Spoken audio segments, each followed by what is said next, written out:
Hello everyone, myself Manpreet and most welcome to your own channel Nursing Scope. हम कर रहे हैं respiratory system के एमसीक्यूज़ की डिस्कशन एंड ऑलरेडी इससे पहले हमने पार्ट 1, 2, 3 कवर कर लिया है. अगर आपने वो नहीं देखी वीडियोस तो इसके बाद वो भी देख लेना. एंड अगर अभी तक आपने चैनल को सब्सक्राइब नहीं करा है तो please subscribe the channel so that आपको टाइमली नोटिफिकेशंस मिलती रहें. और अपनी फीडबैक कमेंट सेक्शन में ज़रूर प्रोवाइड करा करो अगर आप वीडियोस को रेगुलरली देख रहे हो. एंड अगर वीडियोस अच्छी लगे तो लाइक का बटन भी दबा दिया करो एंड वीडियोस को अपने फ्रेंड्स के साथ ज़्यादा से ज़्यादा शेयर करा करो. चलो इसके साथ ही स्टार्ट करते हैं आज की वीडियो का first question.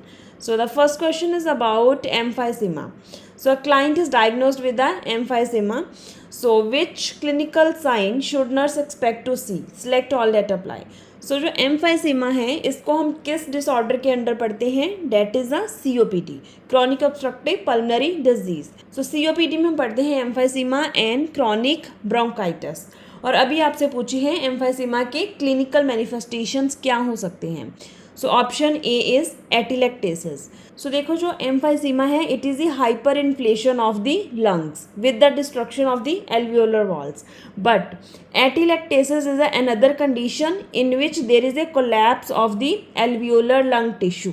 Okay, so there is a collapse of the lungs, but in this there is a hyperinflation of the lungs. So this is not a right option for this question. So next है barrel chest. देखो जैसा कि अभी हमने देखा था कि emphysema में क्या होता है, ओवर और hyper inflation of the lungs. Over inflation of the lungs gives the barrel shape chest appearance. This option is right. Next क्या है, tachypnea. Yes, tachypnea can be seen in case of the emphysema. Next है use of the accessory muscles with respiration. This option is again correct.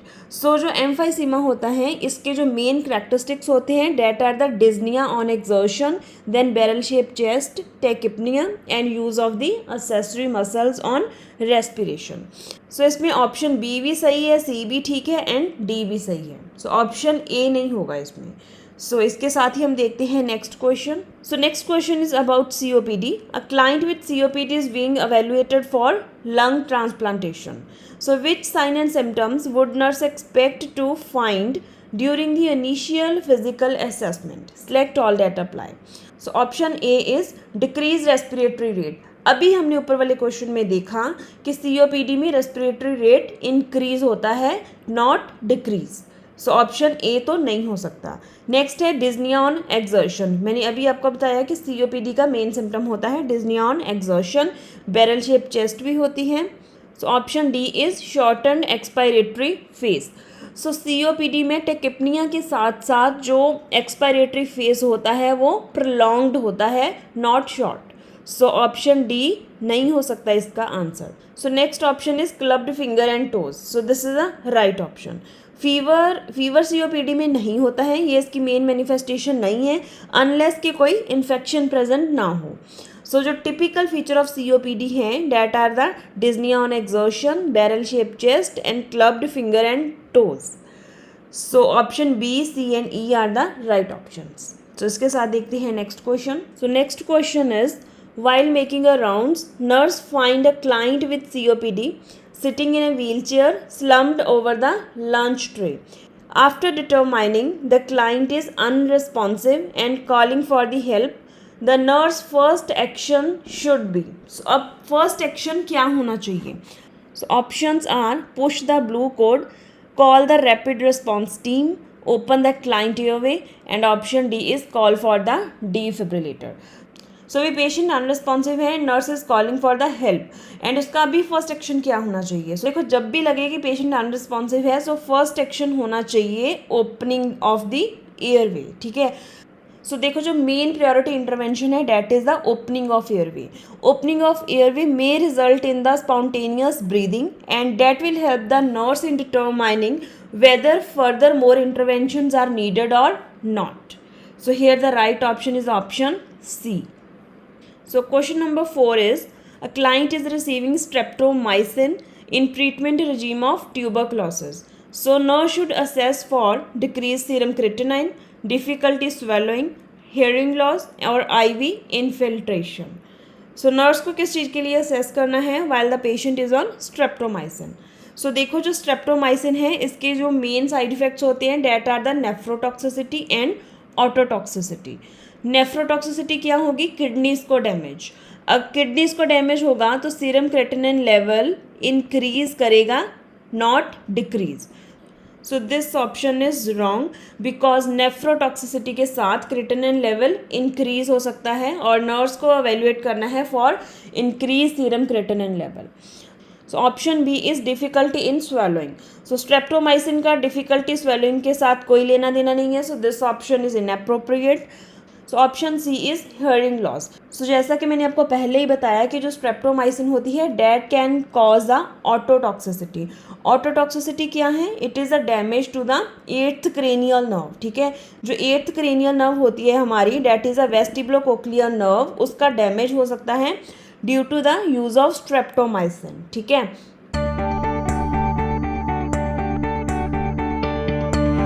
और जो हमारी vestibulocochlear nerve है, हमारी eighth cranial nerve, वो क्या रिस्पॉन्सिबल होती है फॉर हियरिंग एंड इक्विलिब्रियम। सो अगर इसको डैमेज हो गया तो हियरिंग लॉस होने के चांसेस हो सकते हैं। So the nurse should assess the patient for hearing loss. So IV infiltration नहीं होगा बिकॉज स्ट्रेप्टोमाइसिन को हम देते हैं आईएम रूट से, इंट्रामस्कुलर रूट से। सो इसका जो राइट ऑप्शन हो गया that is option C. So next question is again about streptomycin. A client is receiving the streptomycin for the treatment of the tuberculosis. So the nurse should assess the client for eighth cranial nerve damage, जो कि अभी हमने पढ़ा कि eighth cranial nerve कौन सी होती है, vestibulocochlear nerve. Why observing the client for? So अभी eighth cranial nerve का डैमेज अगर हो गया तो इनमें से क्या होगा, vertigo, facial paralysis, impaired vision और डिफिकल्टी इन swallowing. तो देखो जो स्ट्रेप्टोमाइसिन है that can cause the damage to the eighth cranial nerve. Okay, eighth cranial nerve किसके लिए रिस्पॉन्सिबल होती है, it is responsible for hearing and equilibrium.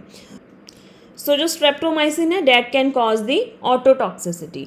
So symptoms of ototoxicity are the vertigo, टेनाइटस, hearing loss and ataxia. So इसका जो right option होगा फिर that is the vertigo due to the ototoxicity. So facial paralysis इसका right option नहीं हो सकता because ये facial nerve को डैमेज नहीं करती है.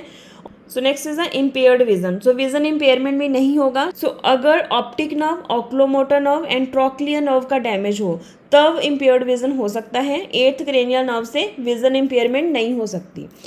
सो last is the difficulty in swallowing. So eighth cranial nerve के डैमेज का डिफिकल्टी इन स्वेलोइंग के साथ कोई लेना देना नहीं है. डिफिकल्टी स्वेलोइंग तब होगा अगर ग्लोसोफेजियल नर्व और वेगस नर्व पे कोई इम्पेयरमेंट आई हो. सो इसका जो राइट ऑप्शन होगा डेट इज द वर्टाइगो. सो इसके साथ ही देखते हैं next question. So next question is about COPD.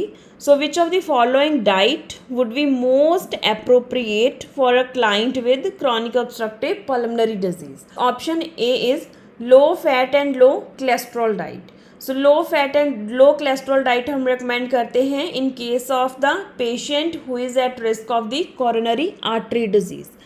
So COPD के लिए ये डाइट रिकमेंड नहीं होती है. So next is soft and blend diet. So COPD में सॉफ्ट एंड ब्लेंड डाइट की भी रिकमेंडेशन नहीं होती है. So next is the low sodium diet. So COPD में कोई सोडियम रिस्ट्रिक्शन एज सच नहीं होती है अनलेस कोई और अदर मेडिकल कंडीशन प्रेजेंट ना हो. एंड ऑप्शन डी क्या है, high caloric and high protein diet. Yes, so due to the disease condition patient को high caloric and high protein diet चाहिए सो डैट जो मेटाबॉलिक नीड्स हैं वो meet हो सके पेशेंट के. एंड इसके साथ साथ हमें पेशेंट को स्मॉल एंड फ्रिक्वेंट मील्स देने होते हैं. सो इस क्वेश्चन को शायद इनडायरेक्टली हमने डिस्कस करा था पार्ट 2 रेस्पिरेटरी सिस्टम MCQs में. सो इसलिए सारी वीडियोस देखो, सारे क्वेश्चंस बहुत बहुत इंपॉर्टेंट हैं. सो इस क्वेश्चन का जो राइट ऑप्शन है that is option D. So next question is a client with acute asthma is prescribed short-term corticosteroid therapy. So what is the expected outcome for use of steroids in a client with asthma? Options हैं promote bronchodilation, act as expectorant, option C is have anti-inflammatory effect and option D is prevent the development of the respiratory infections. So corticosteroids हम क्यों देते हैं asthmatic patient को, because उनका anti inflammatory effect होता है. Corticosteroids can reduce the edema in the bronchial airways and उसके साथ साथ म्यूकस प्रोडक्शन भी डिक्रीज होती है with the use of the corticosteroids. So इसका जो राइट ऑप्शन है that is option C, anti inflammatory effect होता है कॉर्टिकोस्टेरॉइड का। सो जो अदर ऑप्शंस है that are just डिस्ट्रैक्टर्स। So this is the last question of today's video.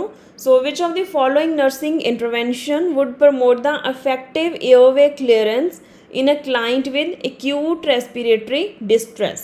So airway clearance के लिए इनमें से कौन सी intervention appropriate है वो आपको find out करना है। So option A क्या है? Administering the oxygen every 2 hours. सो देखो ऑक्सीजन एडमिनिस्टर करने से एयरवे क्लियरेंस तो नहीं हो सकता, ठीक है। So next is turning the patient every 4 hourly. So the patient should be turned every 2 hourly, 4 hourly नहीं होना चाहिए, 2 आवर्ली होना चाहिए, so that this will help in moving the secretions. So option B भी गलत हो गया फिर।